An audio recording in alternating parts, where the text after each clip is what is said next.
just taking a little stroll through our back field. My husband and I are blessed to have a bit of property that has kind of been a bit of a mixed bag. Behind me you can see that there's a hayfield, but then all along there where that tree line is the back of Kentville Creek. And then right behind me here, kind of looks like Rose, is where our tree planting initiative is happening. And it's part of the government's 50 million trees planting initiative, basically adding more species of trees, but also trees that are indigenous to this area so that there are more of them, and just to help for our environment. So over the summer, we've been watching these trees grow. We had tree planters come and plant them early in the spring when it was still so wet. If you can imagine how that could be now, it's so dry, we have a fire ban. But part of our strolls in the morning or after work now is to take the dog, and of course the cat comes along too, and they walk the fields with us and we check on these little trees. So God always brings a story to mind, and I use them for some of my devotionals or my walks or part of our Heritage Herald, which is our newsletter. And what really got me thinking is about how some of these little trees are just so incredibly small. And it got to the point where we had to stake several of the trees because they're so small, and the weeds would keep encroaching and closer and block out the sun and choke them out. So as we were trying to stake these trees, you can kind of see that behind me, what happened was they became so wrapped in the weeds that we could hardly find the tree, this little tiny seedling. So we'd end up having to pull back the weeds and look and have to step out the distance that the tree planters would have made in order to find that little seedling. So I'll actually just see if I can show you how we do that. And you'll see what I mean, because they're so small that I'd often give up and think I am never gonna find this little tree.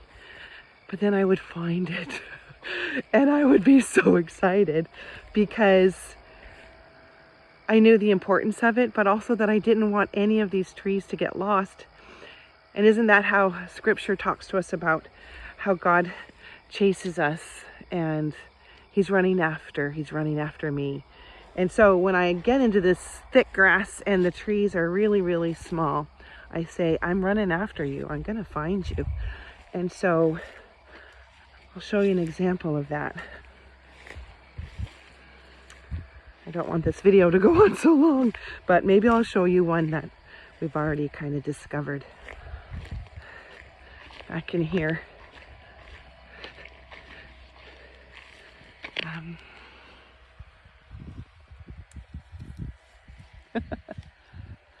Oh, well, that's not a very good example because it's kind of, okay, here. All right. So I'm going to turn this here and you'll see that over here, here's this little guy. Now he's pretty big in comparison to what some of the littler ones were. Some of the little ones were half that size. So we'd have to find them in the midst of all the weeds.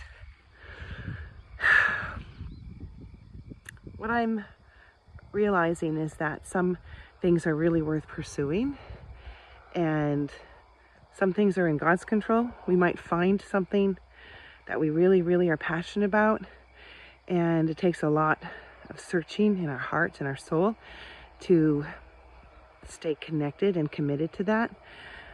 But it's worth it because it changes the world. These trees now will never be large enough to really make a difference in my lifetime, but in my children's lifetime and their children's lifetime, these trees are really important. So what we do now to care for our environment, our children, our parents, makes an impact on future generations. So Christian education is a lot like that, and the investment we put into it now may not be something we see the fruits of until past our lifetime, maybe the next generation. So I'm encouraging myself in prayer and walks and searching for these little trees amongst the weeds, just to be reminded that God's hand is with us and his intentions are all good. And in a world that's so divided in so many ways, we have to trust that his plan is much bigger and better than what we see right now. So look for those little moments, dig for those little trees, your little trees, your children, your grandchildren, and make a way for them. Make it clear for them that you are there for them and you'll protect them and you'll do what it takes to make this world a better place by bringing hope. So bless you, and I hope to kind of bring you up to speed with some of these things, and maybe some of my devotions will be about these trees. Take care. God bless you.